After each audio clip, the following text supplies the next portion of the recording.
Hi, my name's Scott Rosenberg. I'm the practice leader for cloud technologies and automation at TerraSky. Today, in our session, we're going to talk about customizing Tanzu Application Platform to the extreme. So let's get started. A bit about myself. As mentioned, my name is Scott Rosenberg, 29 years old. I'm based in Israel. Um, my GitHub handle and Twitter and all over my name is VRabbi.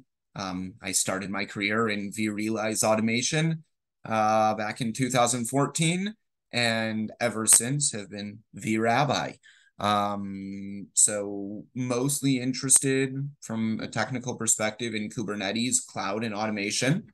Have gone through basically the whole stack throughout my career of VMware products, managing and consulting on vSphere, the whole vRealize stack, NSX, as well as over the last 2 years have really been focused on the Tanzu portfolio.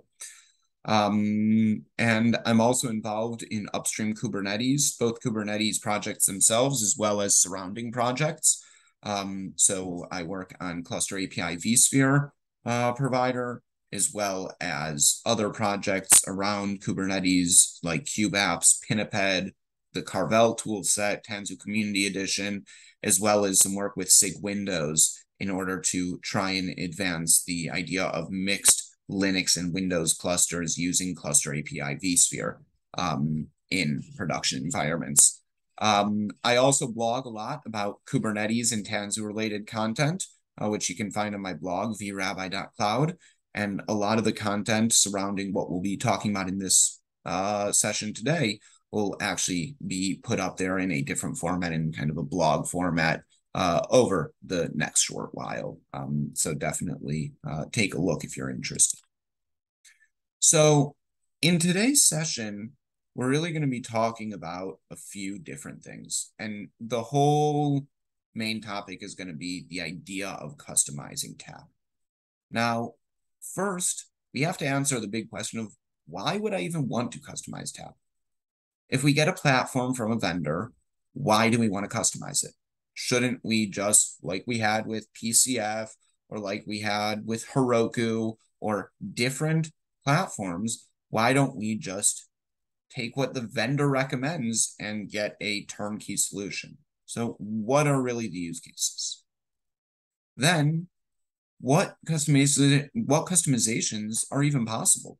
So we'll take a look quickly into what areas of the platform we can customize, going from easiest to hardest, and we'll explain the different difficulties and intricacies to the different types of customizations that exist. We'll then talk about how we actually do these customizations and bring some best practices and tips from experience that we have with customizing these different elements of the platform. We'll then bring some examples from the fields of some interesting customization use cases that we've actually dealt with. And then we're going to look at future looking at what types of extension points do we hope to see in the future? Where do we think that TAP should be going, and where do we think it is going in terms of these customization points to really allow us to gain the most customization capabilities out of this platform? So let's try and answer that first question. Why would we want to customize Tanzu Application Platform? And there are many use cases. For the sake of this presentation, we've put a few of them out here on this list. So let's try and explain these few use cases. First one is integration with existing CI tooling. Most organizations, when we come in with a tool like Tanzu Application Platform, already have some CI tooling. This may be Azure DevOps or Jenkins or Circle CI or GitHub Actions or GitLab CI. They're going to have some type of continuous integration pipelining for tests, for building, for deployment. And a lot of times, a company may be interested in something like Tanzu Application Platform, but there's a specific part that they do specially. They run their tests and they have very complex and very good testing pipelines in Jenkins. And they don't want to need to rewrite that all into Tecton. And what if we could integrate with Jenkins as a step within our supply chain for a workload?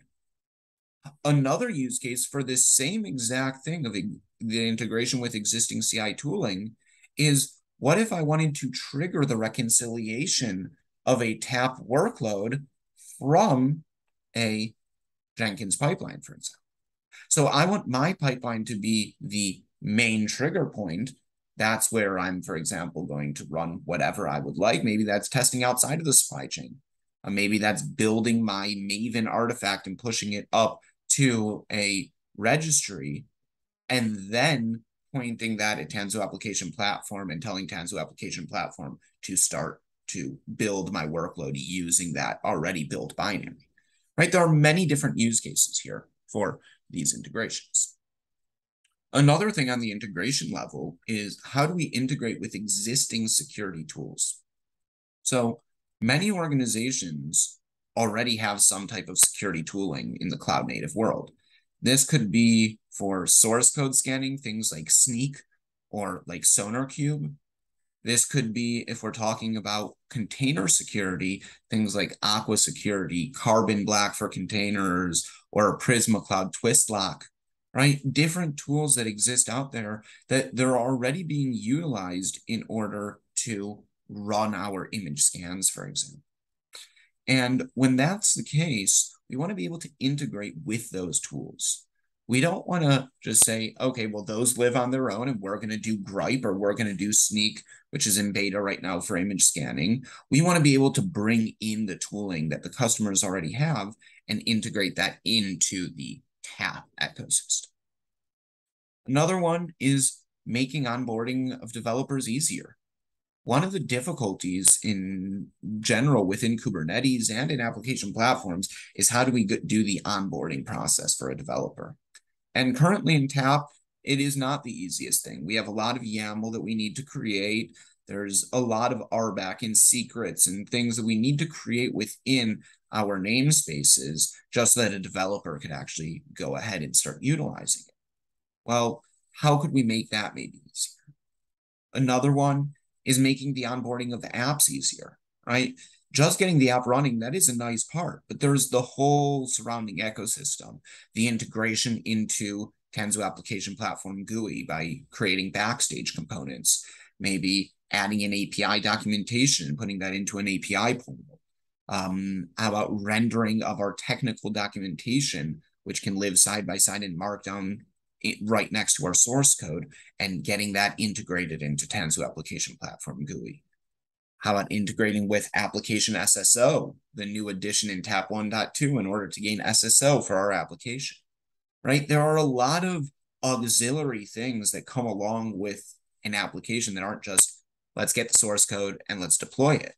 And even that, getting the source code, how do we create those templates, those application accelerators, that while the out-of-the-box ones are very nice, how do we create ones that are really tailor-made for our organization?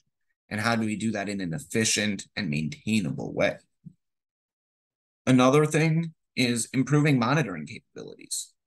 How do we really integrate the monitoring and metrics of Tanzu Application Platform, both the platform and the workloads themselves, into our existing monitoring stacks?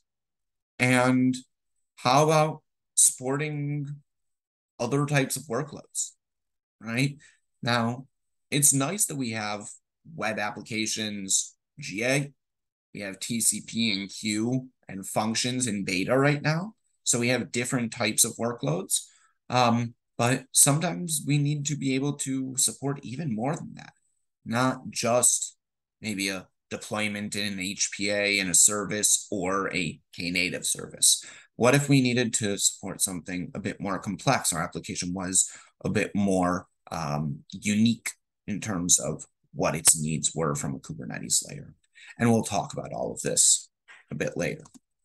So let's take it back for a second and try and look at Tanzu Application Platform as a set of building blocks. And some of these building blocks are kind of, written in stone. They do a specific task, they do it well, and that's what they do. And other ones are really built for us to customize. So let's take a look at 5 of the key ones that we can customize in Tanzu Application Platform.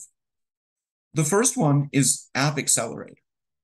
Application Accelerator is the way of creating a software catalog, basically, of generation of templated Git repositories that we can expose to our end users via either Tanzu Application Platform GUI itself or through the new beta plugin in the VS Code editor, which is amazing because it really meets the developer where they want to live within their IDE.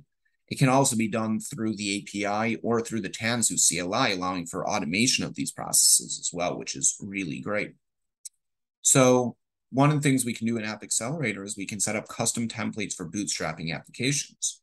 We cannot just take the standard Tanzu Java web app that VMware have given us, but we could take that and start to, let's say, edit it and add in the specific libraries that we care about and constrain certain things and add more files and create maybe skeleton documentation folders. We could really build this out to be exactly how we want it to look, just to make that bootstrapping process for our developers that much better. The next place is Cartographer, and Cartographer is the backbone of all of Tanzu Application Platform. It's the supply chain mechanism that allows us to pave those paths to production. And what if we wrote our own paths to production? VMware do give us a few different paths to production that come out of the box. Those would be the out-of-the-box supply chains, things like basic testing and scanning. And all of those have different levels of customization just through the standard variables in our tap values file.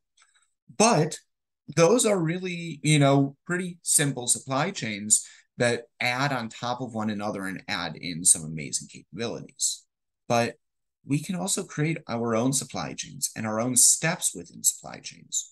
We could utilize what VMware have provided out of the box and add in some of our own custom logic as well to really adapt these supply chains to be a bit more tailor-made for our specific organization's use cases and how we want to utilize the system.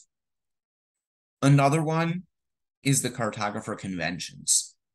And conventions are an amazing capability that VMware had started work on downstream and upstreamed it about a year ago. And it's now part of the Cartographer umbrella. And the idea of the Cartographer conventions are how do we add additional logic to our supply chains currently using a webhook mechanism. And the way that it works is that these conventions will receive as an input basically to the webhook that they are exposing. They will receive all of the data from previous steps about the image, for example, that is being created. So one of the great things when, for example, we're using Tanzu Build service within our supply chain to build our images, well, we have a software bill of materials that's added onto that image. That's made accessible to us within our convention. Meaning, if we wanted to parse over our SBOM and understand which build packs were utilized, so we understand now that this is a Spring Boot application of a specific version, and we can codify what the best practices are of what we should be adding or what we should be changing to the specifications that are going to be deployed to Kubernetes. So our Kubernetes manifests, how can we actually add best practices into there based off of what was built? So for Spring Boot, we may set, for example, some Java option best practices for running within Kubernetes. If it's Python, we may set some other environment variables. If it's Go, we may do the same. Depending on the language, we may set certain default health check and liveness probes and readiness probes. So we really have different capabilities that based off of what we receive as input, we can write our own custom logic, create a simple webhook, and then add in that logic. Another one is the Learning Center. And Learning Center is an amazing tool that comes as part of Tanzu Application Platform. And it gives us the ability to create custom courses and learning paths for our end users.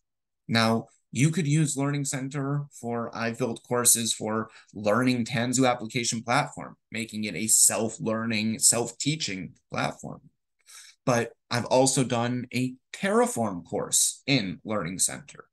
In the end, what we receive is a namespace per workshop session that is completely secluded on its own, and we can do whatever we need within there. We get a shell, we get a VS Code editor, we get a Kubernetes dashboard, could be either the native one or Octant. All of this within a browser and easy instructions.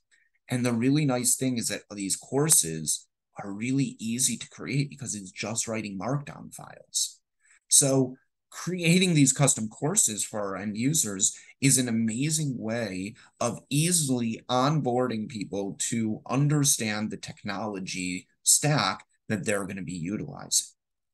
Maybe your SREs want to put together a course on best practices with developing in a specific framework. And maybe your DevOps teams want to have courses on different tools like Terraform or Packer or Kubernetes or Knative or whatever they would like. And the final one is custom installation. How do we customize the installation of TAP to our needs? One of the great things that was done in Tanzu Application Platform is the addition of profiles in some of the later versions of TAP. And I think TAP 1.1 that was added. And that's a great capability. We have this idea of profiles where we could have a runtime profile and a view cluster profile and a full profile and an iterate cluster profile. We have these different sets. And those are all really nice and they're usually really beneficial. But sometimes we may want a small change. Maybe we want one package to not be installed, or we want one component that isn't installed in this profile to be there anyways. Or what if we wanted to make a change that wasn't exposed to us in one of those sub packages?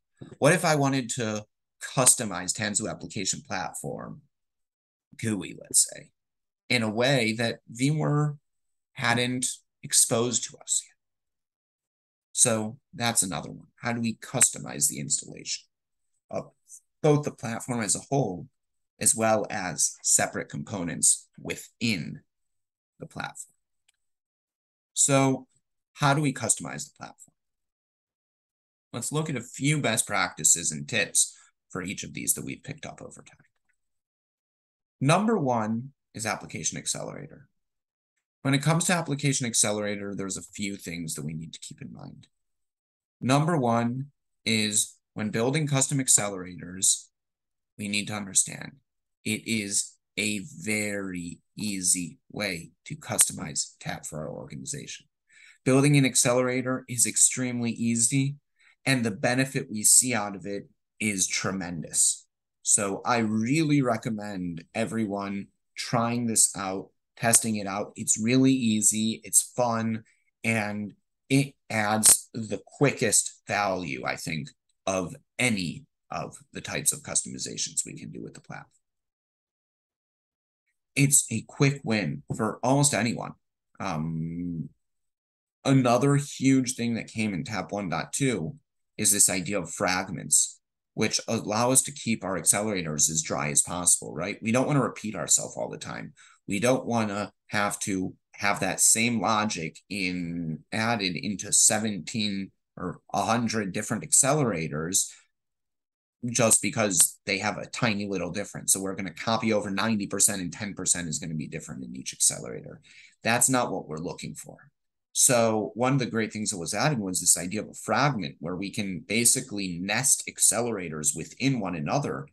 And that way we can have a shared function, if you want to call it one of these fragments, of, let's say, adding in Java version selection. Or how about creating the tilt file and workload YAML files so that we can do local iteration? How about let's pull that out to its own accelerator fragment and then just reference that within all of our accelerators. By doing that, we don't need to repeat ourselves and repeat the logic in the files in every repo. And the other huge benefit we get there is that we have a single place that we can update, and that will update our entire landscape of accelerators. You can also create purpose-built accelerators. Don't try to build one huge one to solve everything. Build a lot of accelerators. build accelerators that are purpose-built, because a developer is going to like to have something that is much more tailor-made. They don't want to have to jump through 17,000 different options to choose what they want to do. They want to be told, oh, you want a Python web application? Great, use this one. You want a Java queue-based application? Great, use this one. You have whatever the types of workloads you're creating have purpose-built and purpose-built accelerators. Another key thing here is have user feedback sessions with the heavy users. One of the things that we learn when we're becoming platform teams is that we really need to get feedback from our customers, from the developers, and keep improving the platform.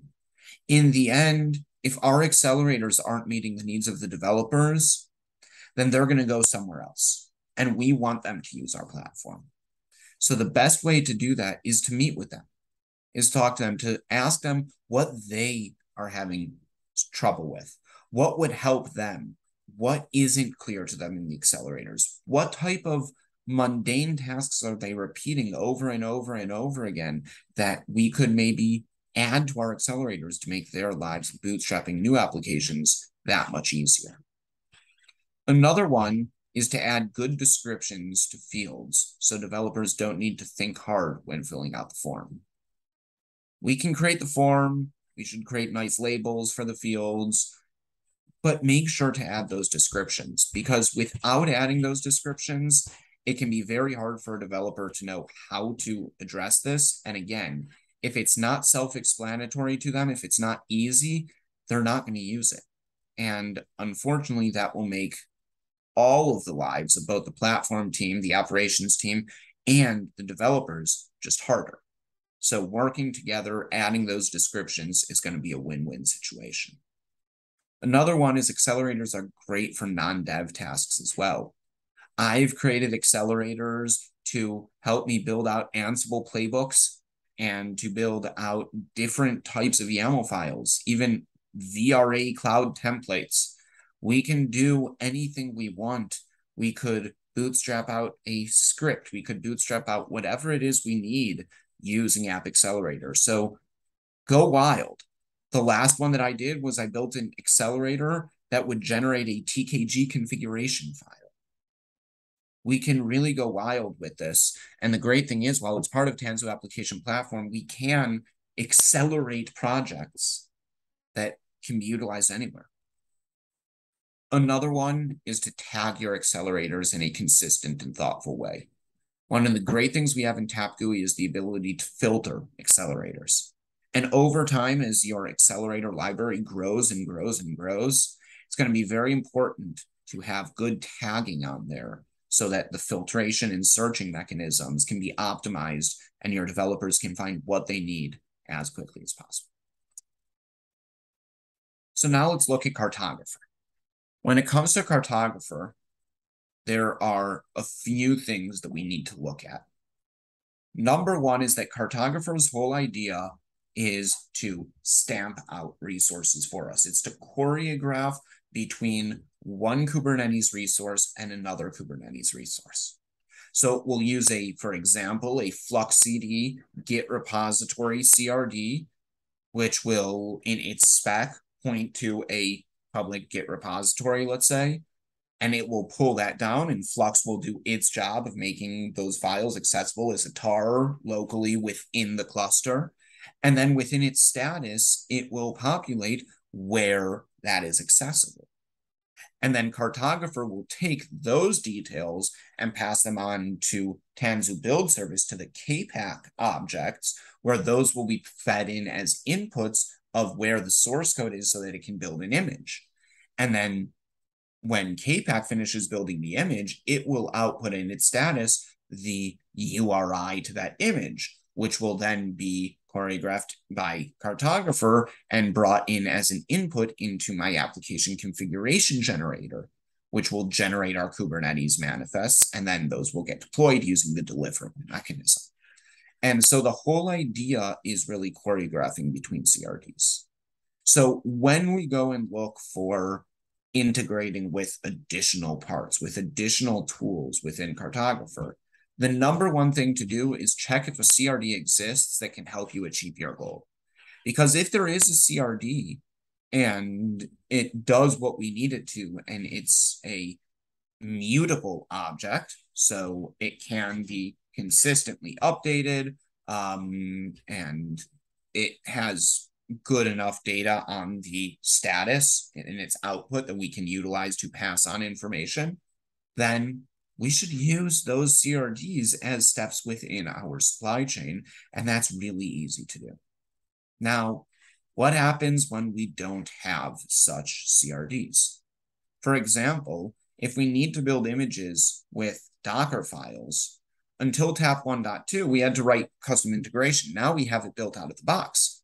But the number one tool used today for building with Docker files within Kubernetes is Canico. But Canico just runs as a Kubernetes pod with a specific image and a command line interface. There is no CRD for Canico. There is nothing that is going to return back a status to me in a Kubernetes native API mechanism to tell me that it worked or not.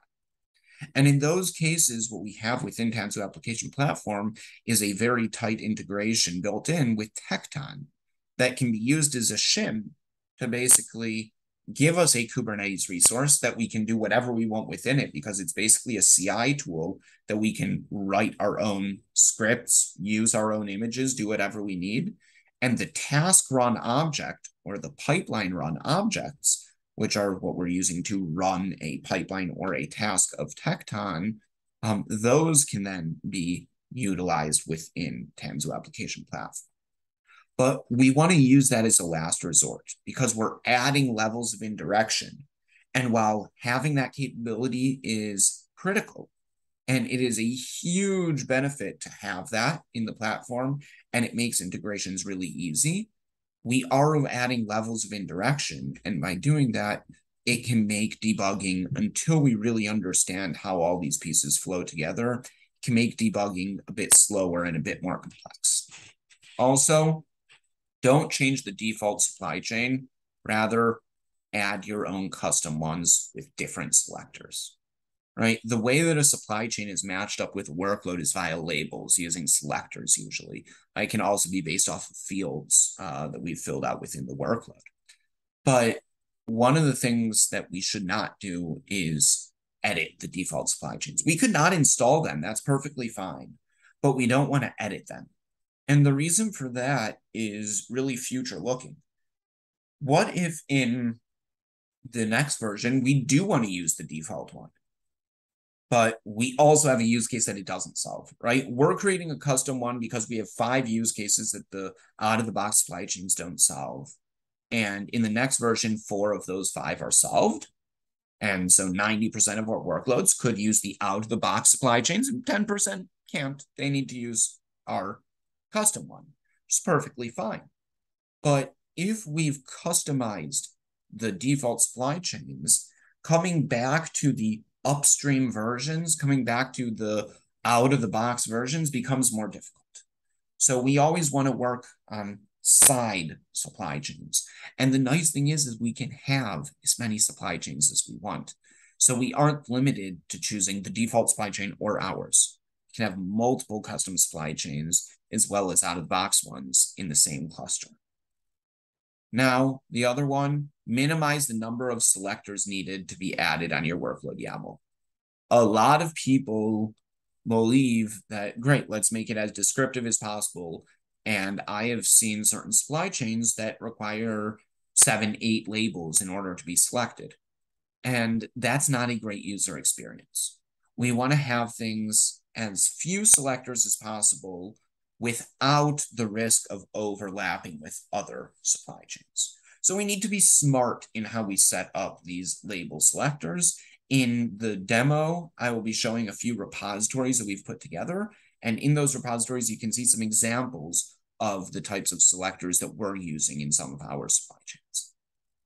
Also, once you've created these supply chains and you're happy with them, they've been tested, package your supply chains as Carvel packages and add them to a custom package repository for developers to be able to use in local iteration clusters.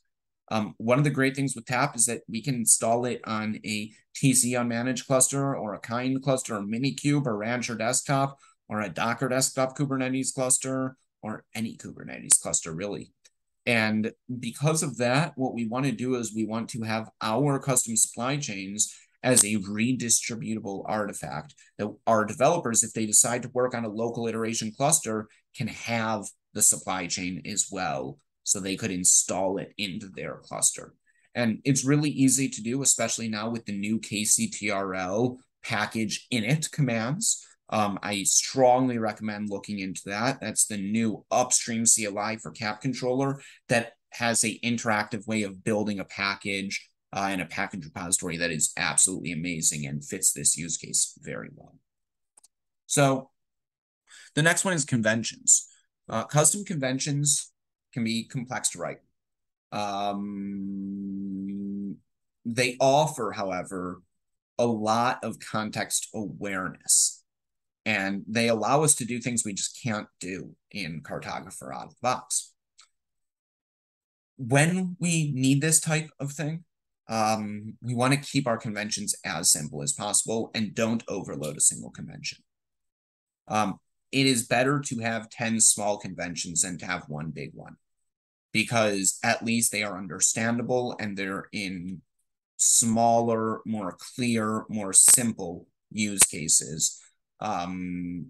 Obviously, if they're all dependent on one another, maybe they go together, but as much as we can separate them out, it's better. Use conventions only when they're needed. We want to prefer templating and options in supply chains when enough info is available at that level. But when there isn't and we need that extra data we get as part of the convention services, in those cases, don't be scared to use conventions, but just don't use that as your first step. Always try to go through the templating or through the options in supply chains before going down the conventions path. Conventions require good error handling. Otherwise, you can break your workloads and supply chains. Conventions are triggered on all workloads. And then either they do something or not by deciding if they're relevant or not.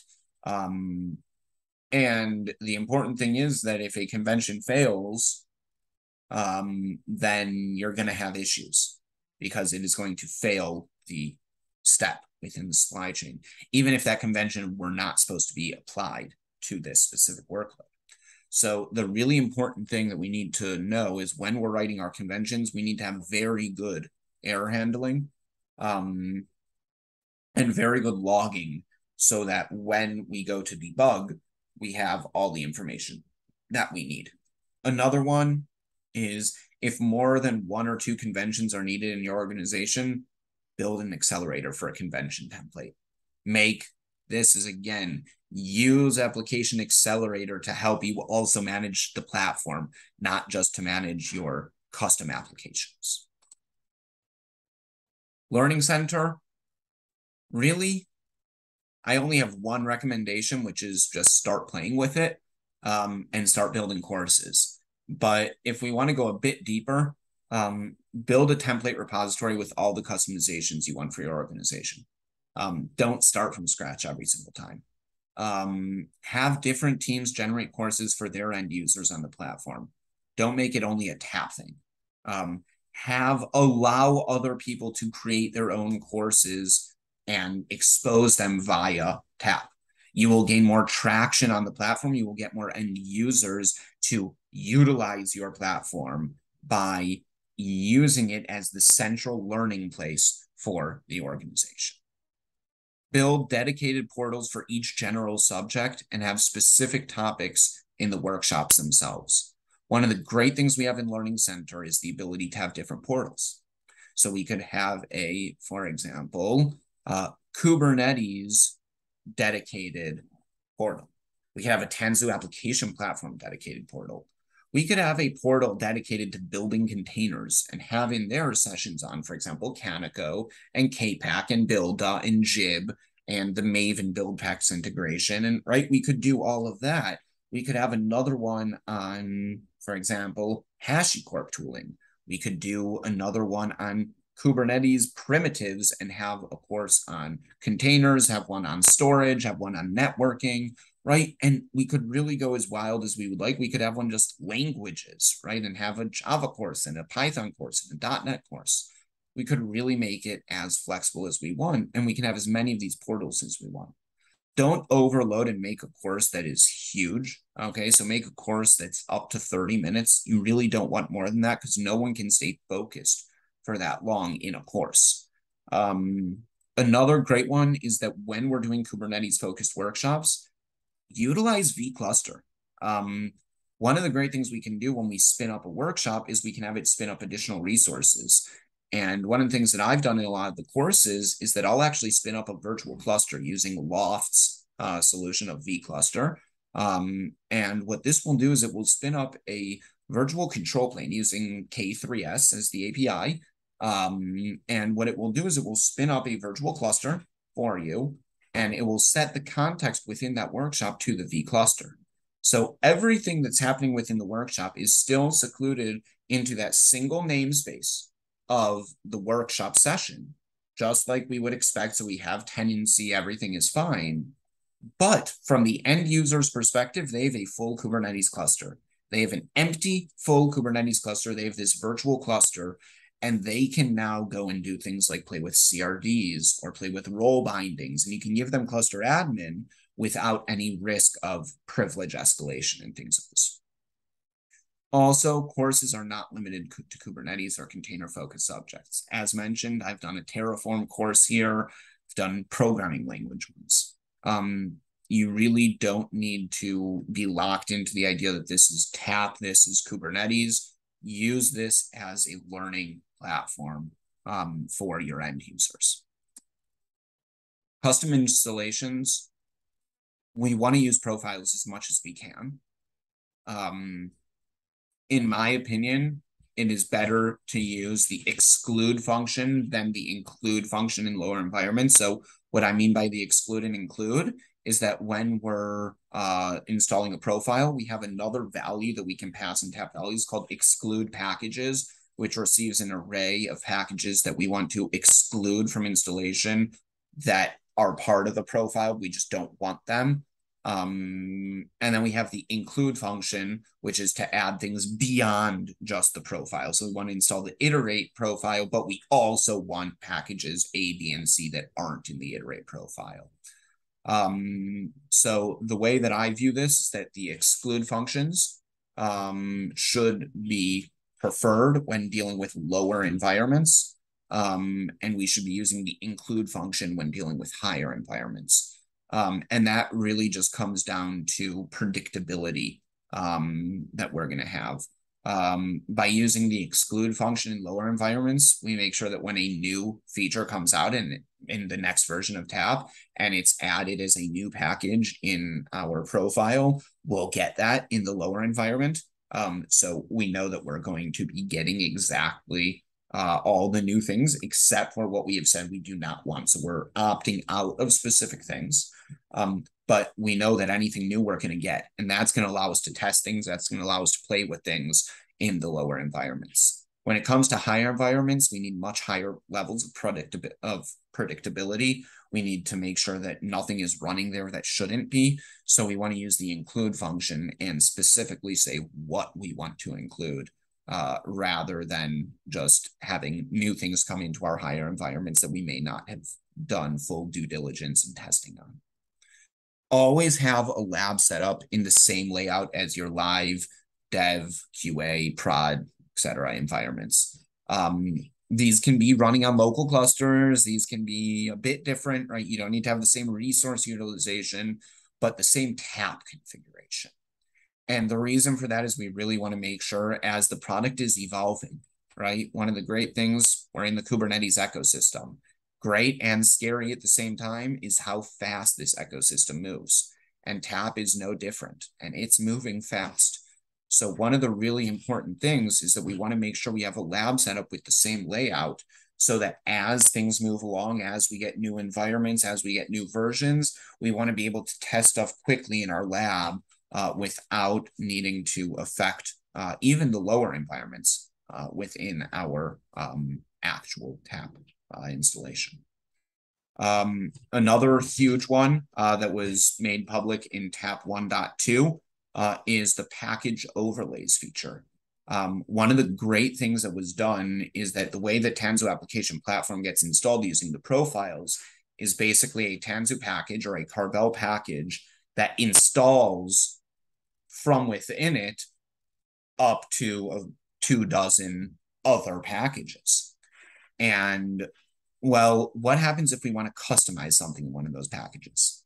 And because of these extra layers that are added, because it's a package, installing objects, one of the great things that was added is another feature called package overlays. I actually have a full blog on this where I explain how we can actually go and overlay the underlying packages in a really easy and clean UX using this feature. So definitely recommend that. You can create a custom profile. I have done it. It's complex, but it's doable. If you have an edge use case that all of the installations on local developer clusters require so much customization that it's adding way too many things to the include or exclude, or it's just making things too cumbersome, you can create custom installation profiles and repackage up as a bundle. But I would use that as a last resort, but know that that is possible. So let's take a look at a few examples from the field. And just to get started here, the first thing I'm going to do is I'm just going to show you here. I have 4 workloads. And if I do a kubectl get cluster supply chains, what we're going to see here is that I actually have a few supply chains in this cluster right now. I have a basic image to URL. This is an out-of-the-box supply chain. And I also have source to URL, which is another out-of-the-box supply chain. But I have 4 supply chains that I have created here for this demo that are unique. They are not our default ones. So we have our full GitOps source to URL. We have source to Helm, source to URL with custom repo support, and source to URL with docs. So let's first of all just apply our 4 workloads, which are in this folder. So we just created these 4. We have test image repo, which uses the source to URL with custom repo support. We have the demo app, which is using the full GitOps source to URL. We have the Helm demo app, which is using source to Helm. And then we also have the Java web app docs, which is using the source to URL with docs one. So if I did now a kget workloads, one of the things we can see is that I actually have all 4 workloads here are in the process of running. So if I did a kget pods in this namespace, we can start to see I've also got some app SSO stuff running here. We can see that we've got our build pods are running and we have our configurators that succeeded. So everything is running here. Now let's talk about what these different supply chains are. And to do that, I'll take you to github.com/vrabbi-tap.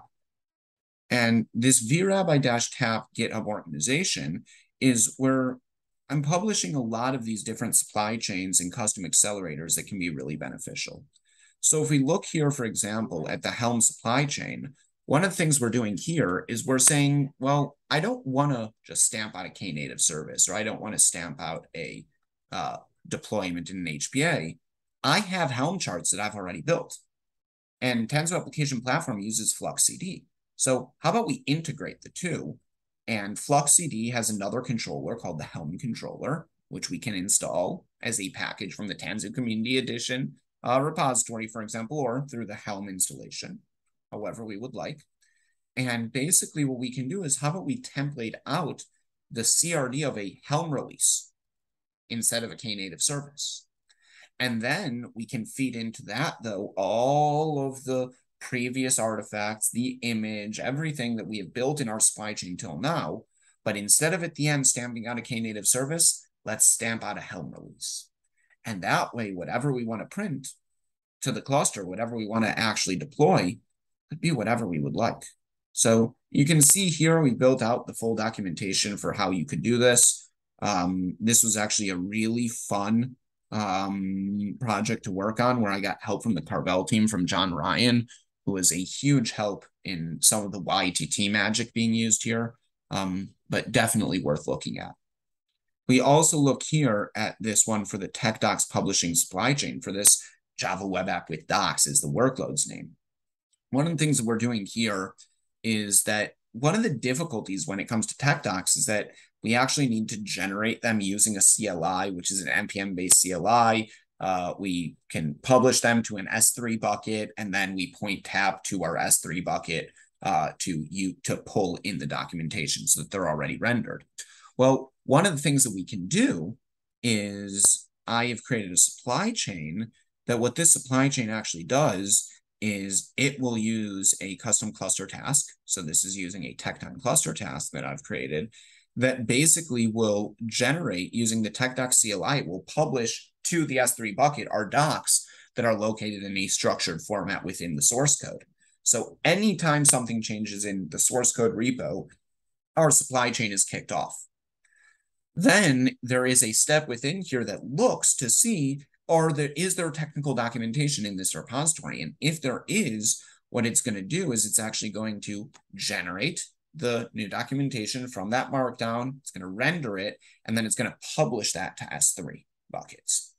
And this becomes a really easy way to have it auto render our documentation for us as part of our CI/CD system using Cartographer, which is a really great experience. So this is a supply chain that just adds in that capability. Another one that we have here is the supply chain with custom image repository support, where currently today in Tanzu Application Platform, all images will go into the same, for example, Harbor project, which is, you can define which project that is, but that's at the tab values level, and that's not customizable at the per workload level. But here I've created a supply chain that allows us to customize that.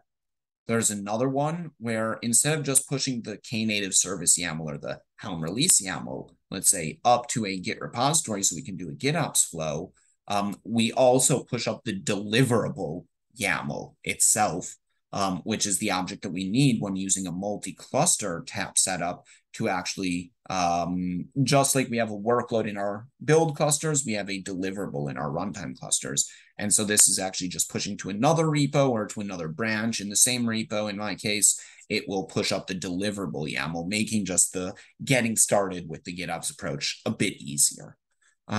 So those are our supply chains. And if we take a look here at Tanzu Application Platform, well, we can see that I have all 4 of these that ran. They're all in my tap multi-cluster iterate cluster. And we can see here that I have all 4 of them running. These are all with different supply chains. This source to Helm one that I have, we can see not only do I have the different levels, but I also have view approval. I could go and look at my pull requests, and we can see that I have an open pull request right now. If I come and look here at what changed since the last time this ran, well, this is the file that's being added, where we've basically templated out a Helm release CRD from the Helm toolkit Flux CDIO.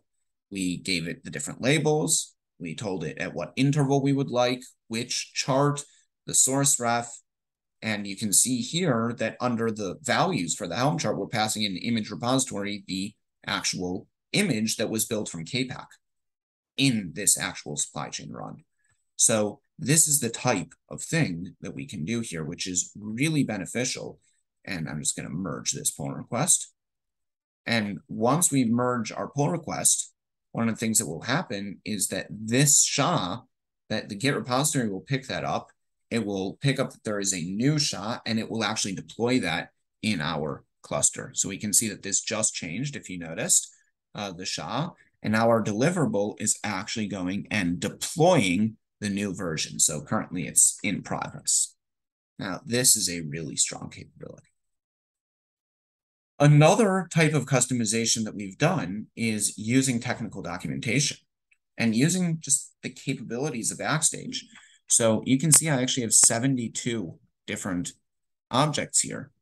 And what I've actually done is created here a bunch of different systems. And let's take Tanzu Build Service as an example. And this system has within it all of these different components. We basically created systems for each of the packages of TAP, and then created components which map to the actual different application parts of that large package. And if I were to go, for example, just into the cert injection webhook, let's say, I went to runtime resources.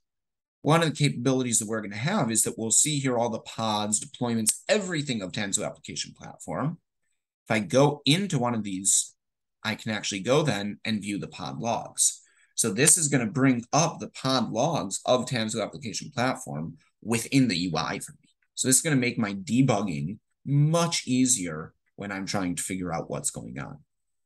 Now, if I went back to our system here for a second, and we can even go one level up to the domain, and you can see here all of the different systems that we have.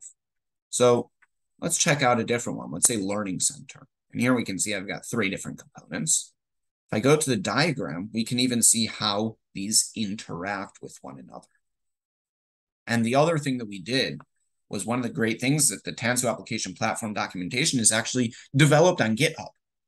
And because of that, what we've been able to do is take the markdown files of the Tanzu Application Platform official documentation and actually render it into technical documentation directly in Tanzu Application Platform. So all of the Learning Center documentation is all right here. And we get all of the docs. We can even come here, and if I said, hey, I want to edit this page, it's going to take me to that specific page in GitHub where I can actually go and make my changes. And this is huge because we get the ability to edit our docs, to create issues, to do whatever we need in a really easy way. So let's go back to our presentation and take a look at this. So that's awesome. We have custom catalogs. We have also custom accelerators. So just to show that real quickly here, if I went to my application accelerators, one of the things you can see is I have a few different accelerators here. Now, I have a really cool Java web app that's modular and all of that, but let's look at something that's a bit different. Let's go to our app SSO auth server generator. One of the great things we have is app SSO now in Tanzu Application Platform 1.2. And this allows us to create SSO auth servers and then to easily integrate SSO into our applications using the service bindings mechanism. Well, we need to create an auth server. Now, an auth server needs to talk to some backend IDP. That could be a local one within the auth server, very insecure, only good for development, but it's easy. That could be LDAP, SAML, OIDC, right? We have different types of authentication. So let's see how someone could come in and build an auth server. Well, you would give it a name. So let's call this VMware Explore LDAP. And I'm going to say I want this in the default namespace. Which namespaces do I want to allow to be able to use this? So I'm just going to put a star here because I want all namespaces to be able to use it. Would I like to allow HTTP issuer URLs? Why not? If I selected no, then it's going to say, great, I need the TLS secret name. And basically what that will allow us to do is it will trust that CA certificate then, right? But we're going to keep it as allow for now. And then auth server URL, what we want the FQDN to be for this. And we're going to generate a contour HTTP proxy similar to an ingress object specific for this auth server. And then we're going to say is great, which types of IDPs do we want to enable? Do we want the internal backend IDP? Sure. Do we want OIDC? If I select yes, we're going to get different options here for OIDC itself. We could also say, hey, I want LDAP, at which point I'm going to get all of my LDAP fields for how to search and what the base DNs are and things like that. And we could also do SAML, and then I need to give it the SAML metadata URI, or I could say I want to configure claim mappings also, and I could do my claim mappings for SAML, right? We have all of these different capabilities. Even OIDC, for example, one of the great things that we have is this ability to, do I want to configure using OIDC discovery? If I select no, then, well, I have to give it the JWKS, the token, the authorization, different URLs. or select yes, great, just give me the issue or URI. From that point, I can pull them all out through the .well-known ID option, right? So we have all of these different things. And if I went here and didn't explore files right now, what this is going to do is it will generate for me my auth server with all of the information that I had filled in, plus the secrets that are needed, plus the RSA keys, plus the services, plus the HTTP proxy. This will generate everything that I need so I can literally do a kubectl apply and my auth server is ready. Generating that on our own would be a lot of documentation following, a lot of messing up. Using a form like this makes the process really easy to do. So if we're looking to the future at where we could go and where I hope the product goes in terms of where we could add more customizations, I think number one is going to be Backstage. The ability to add third-party custom-built plugins to Tap GUI, the ability to even not just custom-built ones, but adding in from a marketplace almost of the public Backstage plugins that exist today. Integration with that ecosystem more and widening the Backstage experience here will allow for more and more integrations that will become relevant down the road, especially as Backstage grows as an open source project itself. Multi-cluster continuous delivery. So one of the things that currently is not as smooth in Cartographer as it could be, and there's a lot of work going on into this, is this idea of multi-cluster, right? Tanzu Application Platform really is the first truly multi-cluster platform that we have, where we can really do a view cluster, a run cluster, a dev cluster, a QA, a prod, and promote our artifact between different environments. But there's no easy way to have environmental changes at deployment time through Cartographer. To say, if you're running in dev, then this should be your resource and limits. And if you're running here, these should be your requests and limits. And it's a bit cumbersome to set those environment changes today. And that will be a really nice thing once that's solved. Another one is automated promotion. So enriched multi-cluster auto promotion of how would we actually build out and customize ways to allow us to promote automatically between different stages. So instead of today, we have a PR flow or an auto commit flow from the build to the runtime cluster. That's just to that first runtime cluster. So that's going to get us to dev. And that's awesome. But how do I get from dev to QA? And automating that promotion, and then possibly QA to pre-prod, pre-prod to prod, or however you lie out your environments, what your promotion cycle is, being able to automate that promotion as much as possible within your organization will be a huge benefit. So just to summarize here, really, Tanzu Application Platform is amazing because of just how customizable it is. Just to talk about how customizable it is, I have a supply chain that you can see at github.com, vrabbi, Cartographer, vSphere, VM supply chain that actually goes and uses the kubevela Terraform operator and uses a Tecton task that runs Packer to build an OVA based off of a source Git repository. So it monitors the Git repository, FluxCD does that. It then goes and builds an OVA using Packer and Tecton, and then it goes and it generates configuration, and then it uses the kubevela Terraform operator to go and deploy that to a VM based off of that template to my vSphere environment. I built this as an example, not as something that we've actually really considered doing in production or that we've had a use case for at this point, but it's really just to show how far we could take Cartographer. It really can automate anything. For setting up Tap locally, I have a post and a GitHub repository that's linked there with how to install Tap locally on a TC unmanaged cluster with basically a single click. It's a bash script that I've put together that helps you install it with a lot of different permutations and best practices built into it to make your lives easier. Making tech docs auto-generate. I showed here a supply chain where we auto-generate them as part of the supply chain and push to S3. There's another way to have them auto-render at the time I click on the doc using a extension of adding a sidecar onto the container, basically into the pod of Tap GUI. I have a post on that that's worth looking at if you're interested. The idea and future of Tap. I had the privilege of sitting down together with James Waters and Dekel Tinkle and really talking about Tanzu Application Platform just after it came out and talking about where we kind of see the product going and, you know, what the idea is and where the future of Tap is lying. And I think it's still very relevant to take a look at. And there is a live editor for supply chains, cartographer.sh/live editor.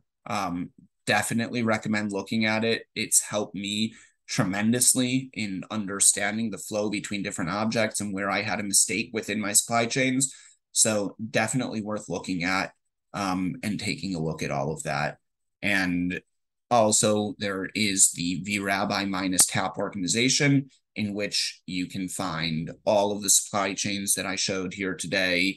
You can also see within there all of the custom accelerators that we've made public, as well as a base catalog that includes all of the components and systems of Tanzu Application Platform with the accompanying documentation that you can just add in as the catalog to Tanzu Application Platform and really gain a lot of benefit. So I hope that this was helpful. Tanzu Application Platform is a crazy beast. And it takes a lot of time to really understand all of the capabilities that we have with this platform. But what's really amazing is just how far we can take it. And I really hope that you go down this journey. And if you have any questions, please reach out to me. Always happy to help.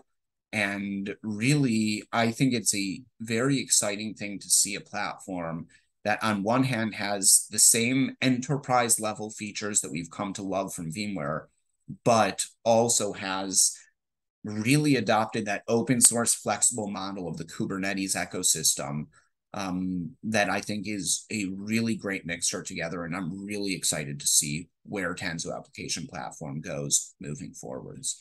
Thank you. I hope you have a great rest of your conference here at VMware Explorer in San Francisco. Have a great day. Thank you.